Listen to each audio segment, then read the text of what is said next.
Richmond were humbled up north by the Lions, and the only bloke who could kick up in Sydney was our man Gryan. The Pies ramped up the heat on poor Stuart Dew and young Nick Dacos. Well, what can't he do? Dan Houston's dead-eye kick broke Essendon hearts, while in windy, wet Alice, the Dees forward half fell apart. The Saints just about blew it when West Coast cracked in, but another big win has Carlton fans falling back in. Cricket crisis kicked off with Carey's smart stumping. Now Daisy Thomas is back. He's got a headache that's thumping. Thanks to Nath Brown for filling in a super sub. But now it's back to the OG crew for the Midweek Rub. Yes. Yes. Good. Hello and welcome. This is Triple M Footy's Midweek Rub. Of course, the OG gang is back. Daisy Thomas, Damo. Welcome, boys. Did you do that or did Rabsy send it across? I did it all by myself. Well done. Thank you. It took a bit of time. Did you really? No, I didn't. No, I didn't know that. Rudy's our man. Follow-up question. No, we're not giving away trade secrets. Rudy, very good. I like that. But hello, At least boys. you know Rudy's name too, because Browny forgot at one stage. Yeah. How was Browny as a super sub? Because I've heard mixed reports. Well, he somehow just decided to just sit straight in the host chair. He walked in and just took over. He took over Fugazi and fair Dinkum. He took over the poem. He came in and ran the show. He did. Yeah.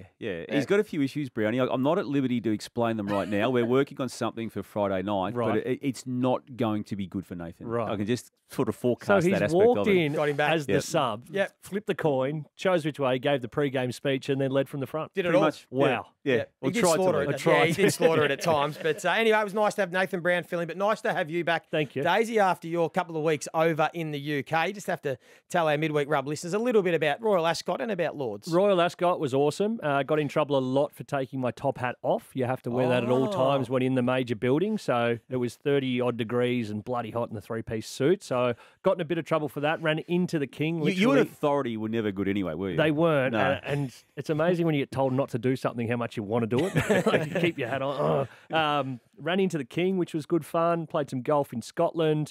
And then came back for the Ashes, which was awesome. I only got the 2 days there, but better than nothing. And it was a lot of fun. Now, I looked at the roster last week, and we've got two people on the Saturday rub who decided to take off too, Jim and Bill. And you were one of the replacements. And I tried to get in contact with you, and then you said, no, I'm not coming back for that. Well, I told you and our boss that I'd be back on the night of the first, which was the Saturday night, and he must have just read it wrong. So I did look at the commentary roster after you texted me that because I hadn't answered an email all week and saw that I was on the Saturday rub, which was very interesting to me. Didn't quite make it in for that, Joey, but landed for Sunday straight in, and boy, have I been tired since. Did you bump into anyone, Royal Ascot? Because I saw Joel Selwood and Campbell Brown, and I think it was Jason Richardson. There were a lot of people floating around. Did you lots see of anyone? Aussies. I went out on the gas on the Saturday night with Ben Stokes, Paul Collingwood, and the big left-hand opener from Graham Smith. That's the one, from South Africa. So It's really? Yeah, You had a beer with 4 Ben days- Stokes? We had a vodka. 4 days before the Ashes, and he walked us into a nightclub. I and a couple others in the back booth, and he's dancing around with bottles of vodka and having a Really? good time. Good on him. That is So, very cool. I did take the piss a little bit with a few mates. I told him the next day as we went to Scotland that I was out with him, and he's like, "Oh, what do you have to say?" I said he'd bowl a no ball on the 4th ball of his first over, just as a joke. He comes in, his first over, first ball no ball, third ball no ball. I'm like, there was nothing in it. That's all a joke. Bit of spot fixing. I feel I've got a new favourite international athlete too. Who is that? Stuart Broad. You loved Browny. I just Do ya? love the bad guys. And I love how he loves stoking it up. Like, he's responded even to all the criticism he's copped. And he was dirty last week before the Lord's Test when it was put out there on some social media platforms that Ollie Robinson was the new #1 villain. And he said, no, don't forget about me. And then I loved what he did with that whole Bairstow dismissal. Now, you can have your own views on it. I was uncomfortable with Well, I was Australia going to doing it. ask what your take was. I was. Yeah. I mean, I know the rules, and I don't have a problem with them doing it. But I would have liked them to have allowed the umpire to give it out, and then for Pat Cummins to say, come back in and bat. I think we would have been able to take forevermore the moral high ground on everything. Right. And still won, and then still had that. And still won that. It would have been better, yeah. And But I'm not worked up over it, and Yeah. I'm not having a crack at Australia over it. That's just my take on it. I was uncomfortable as it happened. I'm still uncomfortable with it. I'm looking at both of you. You're looking at me differently. No, divided a nation. It's not a nation. It's divided a cricket world, hasn't it? Yeah. Everyone's got their own opinion. I'm a bit like you. I don't really get fussed too much one way or the other. I actually like when players find little ways to take advantage of laws and those sorts of things. I think there's some... Stay in your crease, though, is the... Yeah. He genuinely wandered out. It wasn't as if he went back into it, No. touched his bat down. But to me, it wasn't like you could. To me, you can't compare it to the man-cad part of this conversation because you're not trying to get a gain. He wasn't trying to get a run. He was just trying to pat the pitch down. I know the rules and I know how it works. And how stupid was he to leave the crease in that moment? It was his own fault. Don't get me wrong, but I just felt uncomfortable then, and I still am uncomfortable. The gentleman's game, it's almost like calling yourself for a penalty in golf. No, I've moved the ball. Or... That's out the window now with technology and all those things. Sure. Like you're claiming a catch, or if you say it's out, it's out. All those things have changed. But how good is social media now digging up all these old incidents of Johnny Bairstow and Brendan McCullum and all these sorts of things? Did Stuart Broad famously not walk? Yeah, he hit it first slip in Australia. It went to slip and didn't walk. Yeah. Anyway, what about closer to home, Damo, before we get to your news break? And there's always plenty to talk about. There's a little bit happening with the ladder and just nobody's really wanting, besides the top three who are now breaking away, no one else really wants to grasp their chance either for a top 8 spot or a top 4 spot. No, the opening has come for the double chance right now, and Melbourne currently sits in it and has held it most of the year. And people are saying I think they've left themselves vulnerable. I reckon they've left themselves vulnerable even from the top 8 perspective. They've got St Kilda this week, and then the 3 matches that follow, I'm not granting them without seeing how they play in it. They're going to have to improve a fair bit. And as we've seen, they haven't been able to kick more than 8 goals in each of the past 4 games, and they only managed 5 on the weekend. And I know that the conditions were terrible, but 5 goals in a game of footy when you're hoping to win a second premiership inside 3 seasons, it's not cutting it. The forward line has to improve somehow, and whether that's the quality of their entries, somebody presenting up at the footy, because they had plus 27 inside 50s on the weekend for less of a score, which is just mind-blowing. If you're going to get the ball in there that many times, you either have to figure out a way to set up behind the ball so the opposition don't go in and score, or score yourself, which they're not being able to do. And for me, that's where the little question mark is right now, because we know the midfield's good enough, the back line holds up, but if you can't kick a score, you're not going to win many games. What about just the simple anomaly of goal kicking, of accuracy? Because they went from being number 1 accuracy the first 10 rounds to now number 18. Like, they've still been having over 20 shots at goal in all these games. They've been kicking 8 goals 15, 8 goals 18. 15 on the weekend. So is there just this element that maybe the people that are looking at half glass full, and I'm probably still in the half glass full camp, this anomaly of accuracy can just change in 1 week? Or is it something that's a bit deeper? Because how can you go from being first the first 10 weeks to now 18th in the last 8 weeks? Without seeing enough vision of it, but I would say from the shots they're having. So Petrarca had a lot of long shots from outside. I remember Lockie Hunter having a couple. He's never been a good kick, though. No matter what spin you want to put on his status, he's never been a great kick at goal. You think of Geelong, and I always think of Hawkins and Cameron coming out literally in the little slice of the pie from 50 to 50 back to the goals. And they're high percentage shots on goals that they end up taking. Whereas, if you look at the Dees and where they're kicking them from outside the arc or in the pockets, you more often than not, you're going to get a worse percentage shot on goal than the better sides. Right, we're going to take our first break. Damo's news break up next, and at the top of the agenda, as it seems to be the case for a lot of the time, Stewie Dew. That's all to come on Triple M Footy's Midweek Rub. Stewie Dew, didn't we? And when I say blues and blows, you and I had a difference of opinion over it, Days, didn't we? It just seems common occurrence now, doesn't it, to question where he's at. And obviously now at the halfway through or beyond halfway through his 6th year in the competition, the focus is on him again. And specifically, Caroline Wilson on Monday night of this week on Footy Classified put a time frame to the club already having made its decision effectively. And as such, he would be replaced by Damien Hardwick. I mean, we've all had the view that he was going to be analysed and critiqued post-season, but for Cara to put that time frame on it, it's elevated the story into the stratosphere of speculation that now flies out. And I need to say it, and Brownie picks me up on it, but as we speak on this Wednesday, I say it because we're about an hour and a half away from Stuart Dew himself speaking today publicly about it, and that's going to be part of what the narrative becomes, clearly. But as we speak, that is yet to happen, and it's a hot story. So the big question is how much of that is an educated guess and how much of it is fact that Caroline Wilson's going with. But I want to ask you, Daisy, the fact that Stewie Dew spoke to Mark Robinson last night and he's going to speak today, and there's no one else at the moment, as we know, speaking, whether it's Mark Evans or the chairman. What do you make out of that? That's where my frustration lies. I don't think you leave your senior coach just to be fed to the wolves in terms of representing himself. If you believe that he's going to be there, even if maybe you don't, come out and make a united stance for your football club.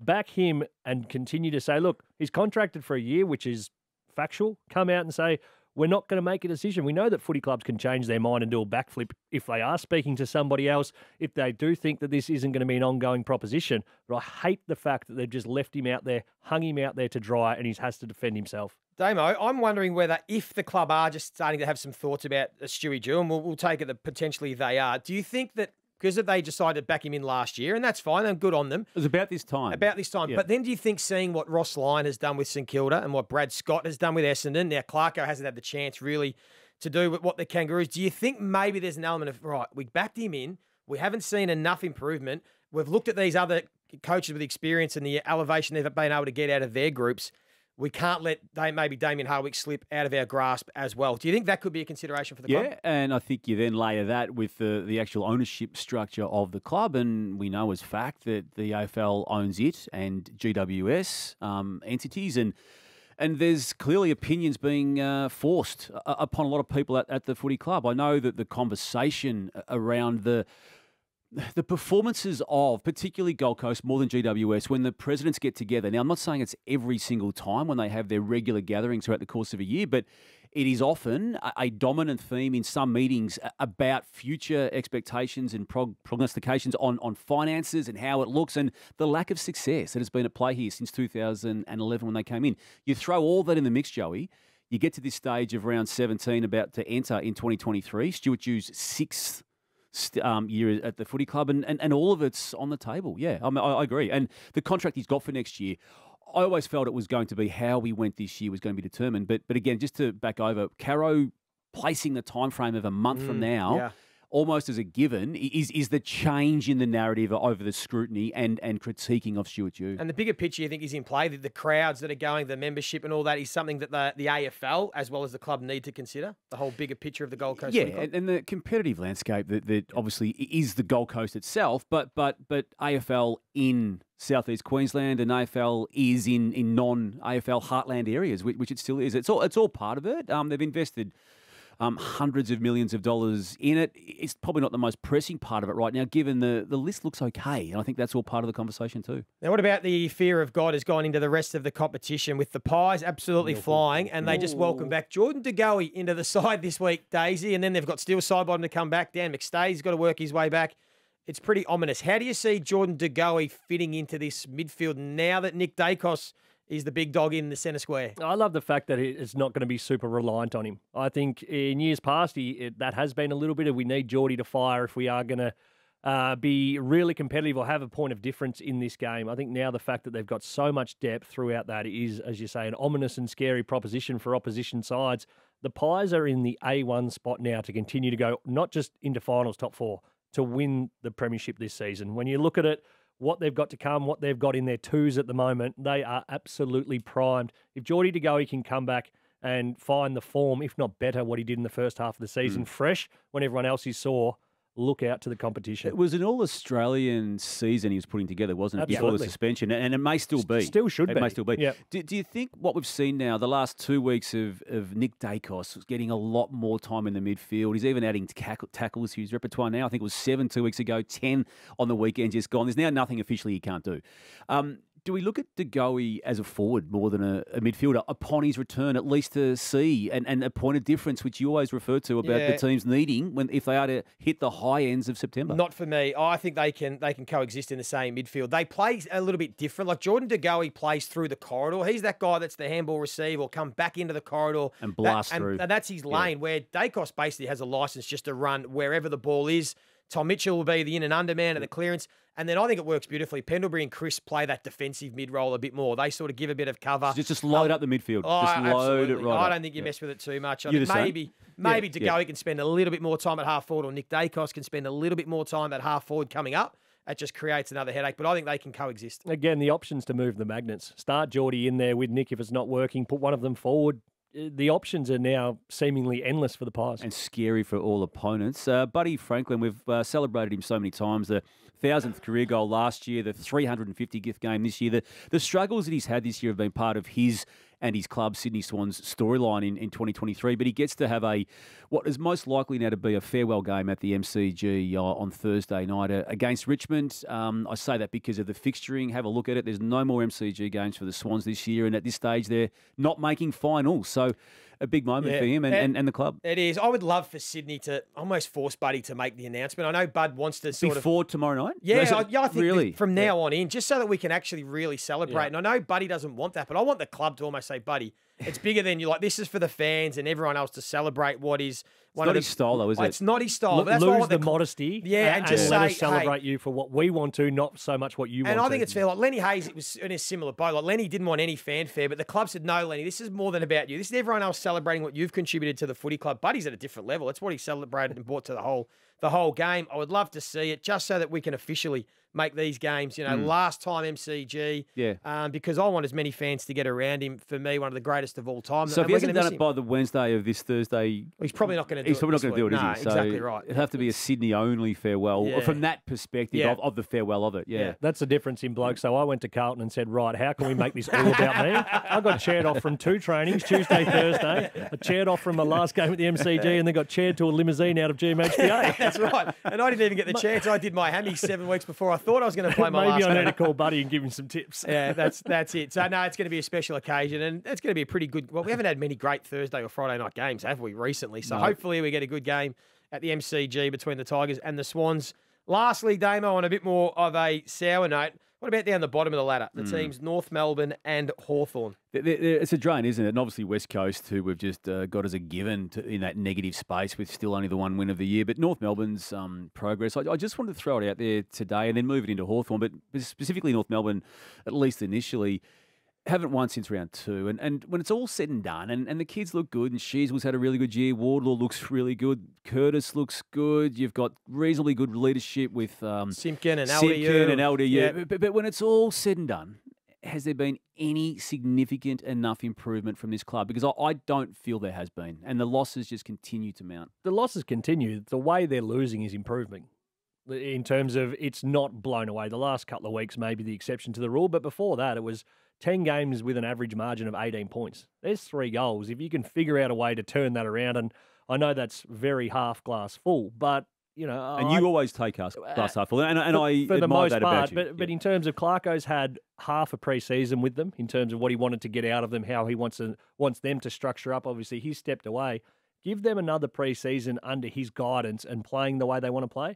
I think they can turn it around relatively quickly. And, you win half of those games that you've been in, you give yourself every opportunity to improve, largely just not on what you're doing on game day, but also in your ladder position. I know Daisy hates the green shoots, but I see the green shoots. If you Find another expression, that work one, through honestly. the weeds, if you just get through the weeds, you can see a lot of green shoots with the Kangaroos. I think their defence is killing them. I think those senior players in the back line have really let them down. But to Daisy's point, they've only had 4 50-point losses this year. Like, they haven't been blown out. And we'll talk about Hawthorn in a minute, who have had 8 50-point losses. So there is signs. I think their midfield and forward line is coming along. And I just had a quick look. You've got to remember, Melbourne 2011, 12, 13, 14 were finishing second last, winning a couple of games a year. By 2018, they were playing in a prelim. It will come. They've just got to be patient. They need some stability club level, like Clarko, another pre-season, and get some stability. We just have to be patient, but I agree, it's taking a lot longer than everyone would have thought. You mentioned the Hawthorn losses, and they're right. There's 8 of them by 9 goals or more out of the 11 losses they've had. They've had a couple of losses by a kick and another one by 29 points, I think it was, to the Bulldogs. So you factor all that in. Are you seeing enough? And I'd rather you guys answer this than myself, obviously, given your expertise in this space. But are you seeing enough from their kids to think that, or naturally think that next year's going to be better than this year? I think their game plan has to adapt to what's going to suit them. They've tried a little bit of the run and gun Collingwood style. They've tried to change a few things on the fly. They don't have the depth of their list that a Collingwood does. They don't have the stars across the board that a Collingwood does, and that's not being in anything else but honest into your appraisal of that list. They need to come up with a mode that allows them to be competitive for longer. They can do it for a quarter and a half, but then opposition figure it out.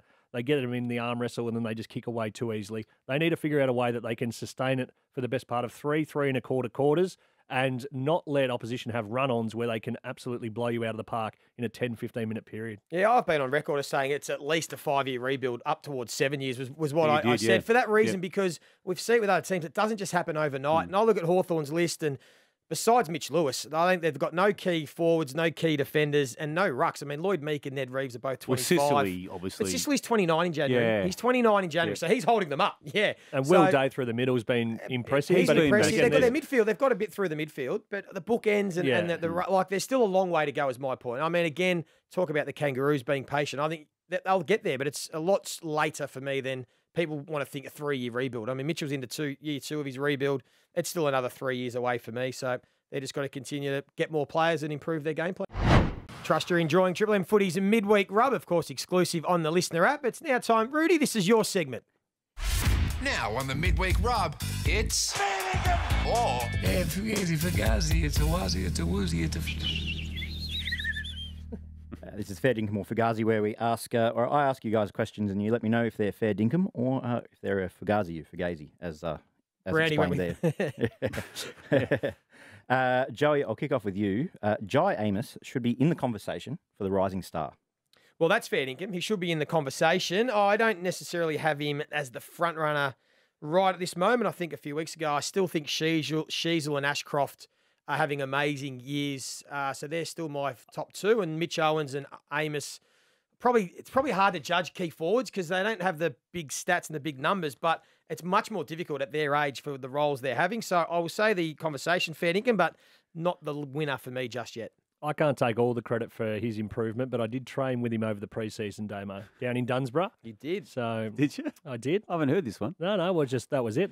Told him to You go. wandered past. Had a and- training session No, with him. I was down there with Jye Amiss and he got a couple of the young kids along. So we trained with him and my only advice was learn how to kick on your right foot. So Doesn't have much of a right foot. doesn't have much of a right foot, but he's been good. He's been good in Yeah, a side excellent. that has been struggling going inside forward 50. For what it's worth, I've got Ashcroft just in front of Mitch Owens at the moment. Yeah. That's just my take on Yeah, it. it's actually a very tough one to For judge. 1 and 2.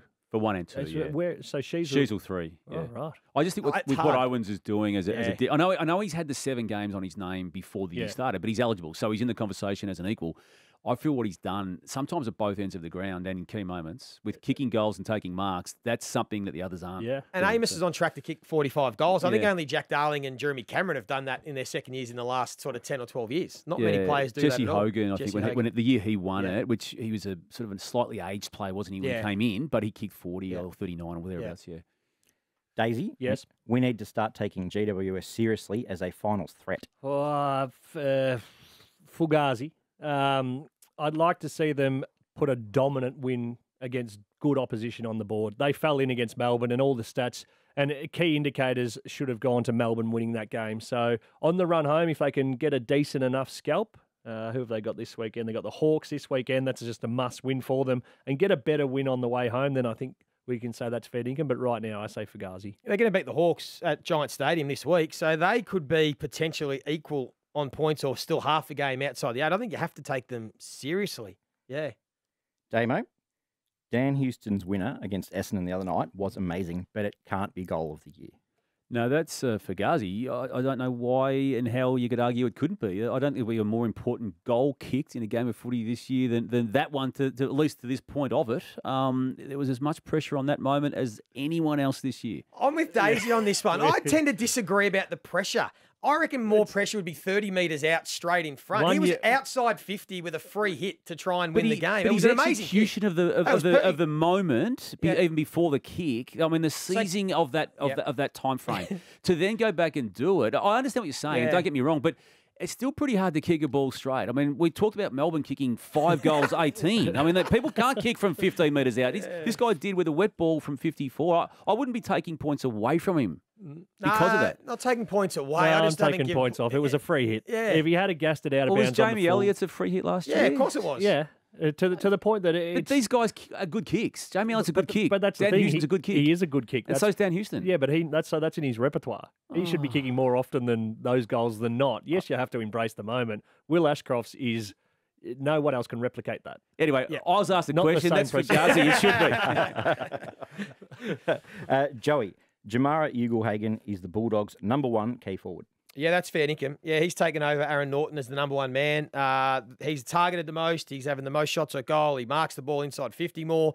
He's now the #1 man, and I think he's got the potential to be one of the best key forwards in the competition in only a couple of years' time. So loving his progression.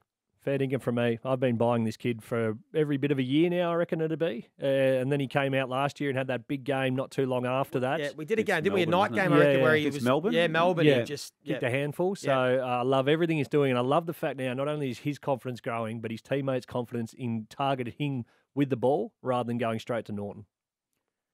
Daisy, the one player Melbourne could least afford to lose is Bailey Fritsch.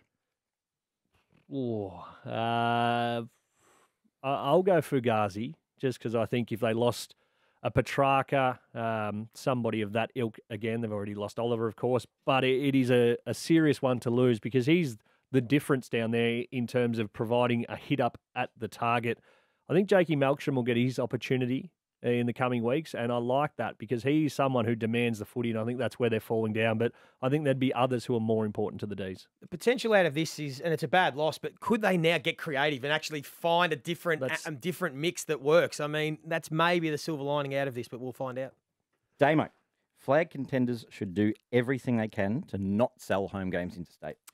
I'm going to go Fugazi again, Rudy. I don't subscribe to this, and people look at what Melbourne did on the weekend with their Alice Springs game and ask the question, which is a valid thing to do. But selling the game didn't cost them the result of footy. Poor kicking did, and underperformance in the game itself. And I know it's not an ideal world, but no such thing exists anyway. And I think it's a cop-out to say that selling the game is going to cost them a win of footy and a potential spot on the ladder as a result of it. You've got a look on your face, Joey. I don't really know. It's a hard one to argue. Damo's point's spot on. My gut feel, if I was running a footy club, while we're down the bottom, I'd sell games and do all that. If I'm in the premiership window, I'd want to play at the MCG, if that's my home ground, as much as I could, probably. But I can't argue with Damo's point. And also, don't forget, this club chose to also spend the night away from their own beds in Geelong 2 weeks ago for nothing but optics. So, sorry.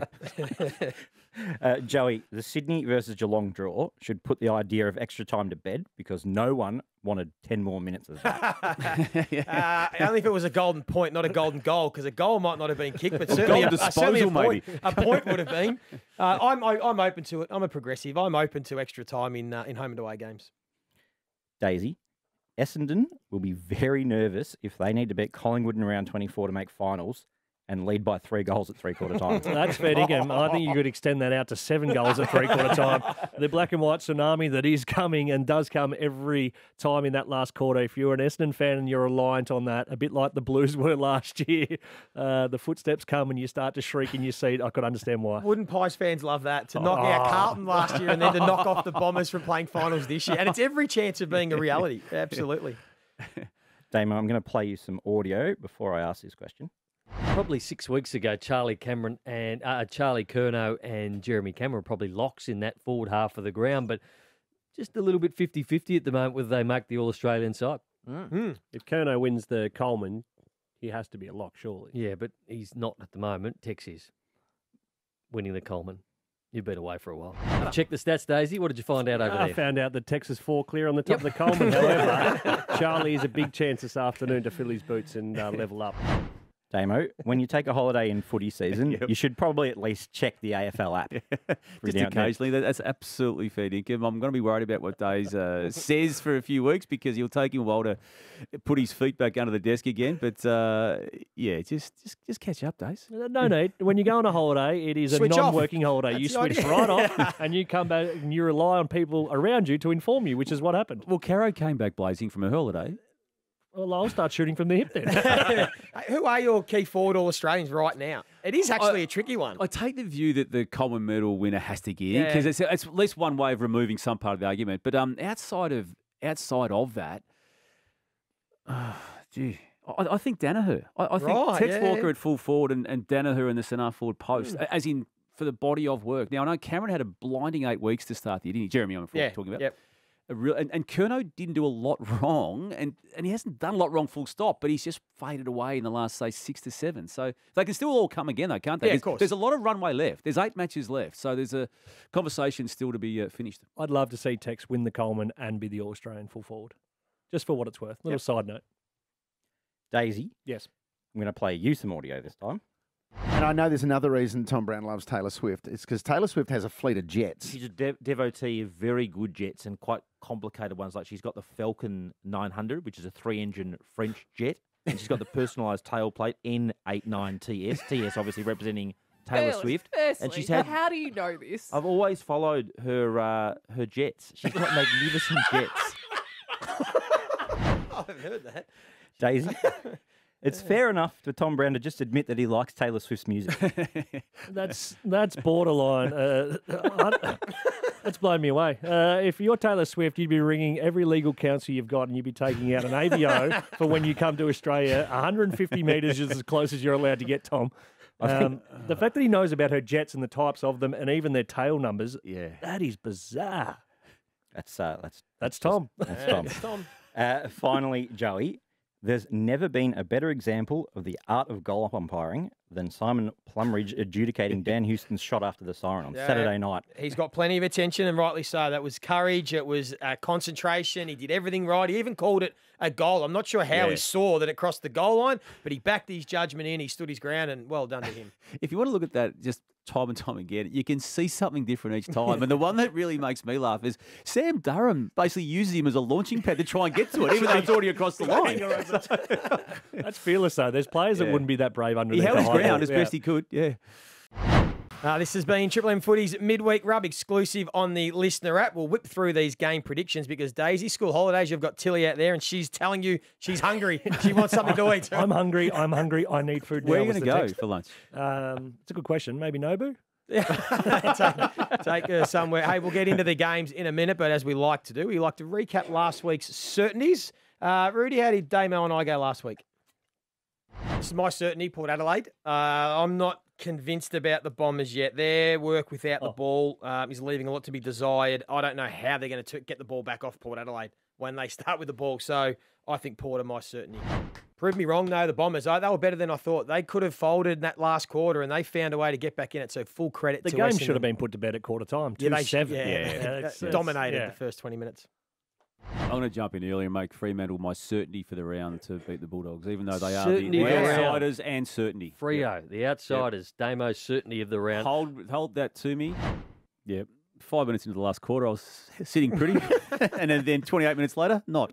A bit risky, that one. But we'll get into these games because there are some beauties and some defining games. The first one tomorrow night, MCG, Richmond, Sydney. We spoke about it most likely being Buddy's last game at the MCG. But let's say the winner has still got a slim finals hope, and the loser we can officially put to bed for the year. So how are you seeing this one, Daisy? I'm going to go with the Tigers. I think just purely for the MCG factor, and I'm really intrigued to see the response that they get after what they did last week. This is a massive game for not only them, but Andrew McQualter's coaching future. I like the Swans in this. They did everything bar kick properly last week and win the game. And I feel they've got some of their mojo back, not completely into 2022 levels, but with Richmond coming off that massive loss last week, they're introducing a couple of debutants this week. I feel they're looking toward the future as much as the right now when it comes to Andrew McQualter's interim coaching capacity. So I factor all that up, and I'm going to make Sydney Swans my certainty for this week, Rudy. Certainty. You're not taking this seriously, the certainties. I'm going to go with Richmond for what it's worth. As we speak, Damo, I think Prestia and Dusty should be back into the side. I think that makes a massive difference, and they'll be smarting the midfield after getting touched up last week. So I expect Taranto, Hopper, etc. to bounce back. Did we put 6 stubbies on it last year? Every time you got your certainty wrong, you had to bring them in? Yeah, we should have gone with that because Damo would owe a couple of slabs. Anyway, let's go to Friday night. This is another massive game. Bulldogs v Collingwood. Bulldogs with a good win against Fremantle. Pies we've spoken about are humming and to Goey back in the team. Yeah, I just can't see how the Bulldogs beat the Pies in this one, and happy to be proven wrong by something they do that would be absolute coaching genius. But as I see it, and as the season's progressed, I can't catch the Bulldogs at any stage. If I've tipped them, they've lost. If I haven't, they've won. So that probably gives them a chance. But I think the Pies will be too good with the Goey back in. I've got the same view for the same reasons. Again, I don't put it beyond Luke Beveridge to work out something that might pull Collingwood apart for a period of the game, but I still think their might will get them through regardless. All on the same page. Bulldogs are capable. They're very best. They could knock them off, and we wouldn't be surprised, but you can't tip it and trust it, so it has to be Collingwood. The Marvel factor's one big thing in favour of the Dogs. Yeah. Okay, let's skip ahead. The big game Saturday night, St Kilda v Melbourne. This is a top It is a four big spot. game. This is It's top a big four game. on the line. Yep. Probably a game clear in the top 4 for the winner. Can you see St Kilda somehow getting over the line in this one? Again, I could. It'd be a coaching masterclass from Ross, and it'd be something to do in and around how the forwards go, getting up in and around the stoppage, I think, because I reckon that Melbourne's clearance work will be far too good for what the Saints can produce in there. So I'll be interested to see. But in saying that, if Melbourne can figure out a way to find a forward in a good scoring shot, same as you with Sydney, they shouldn't be kicking 5-15 ever again. All those numbers last week, plus 44 contested possessions, plus 20 in clearance, they should be winning this game. I've been as critical as anyone about the Saints since that round, the opening 4 matches of the season, but they've held themselves together to a point to still be 5th. And then even last week, they still sometimes just got to get the job done. I know it was a bad look when they were 31 points down against West Coast, but they still won the game of footy, come back. I reckon they're still in it in a weird way. And I'm going to tip St Kilda. Yeah. There you go. Good one. Well, they're as good as anyone else other than the top three. And I mean, you'd look at their half glass empty, but I was talking with some Saints supporters. So is every other team. I mean, the Western Bulldogs are up and down. Adelaide go win-loss, win-loss.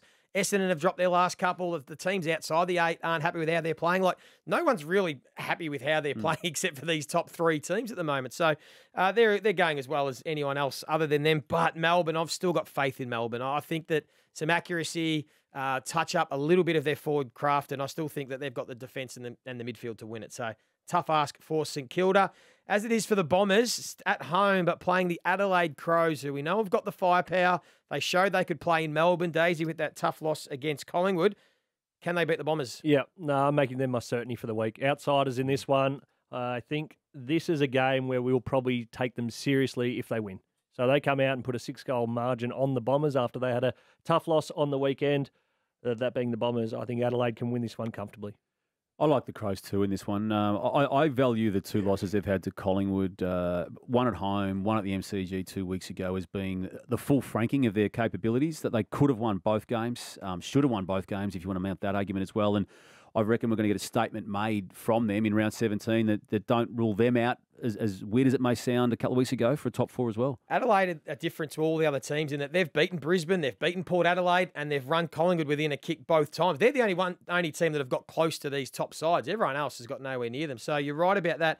I think we'll take the Crows seriously after they win, and then the Bombers, their position in the 8 is just going to be hanging by a thread for those nervous Essendon supporters. And the last game, we're going to take a look at the last game of the round, Fremantle, Carlton. Daisy, are you starting to believe in Carlton or not quite? I said I'd never tip them again, and just the weight of expectation that is released through that football club, Damien. They've come out and had 2 great wins, so I'm going to say that Fremantle will beat them, and hopefully they prove me wrong again.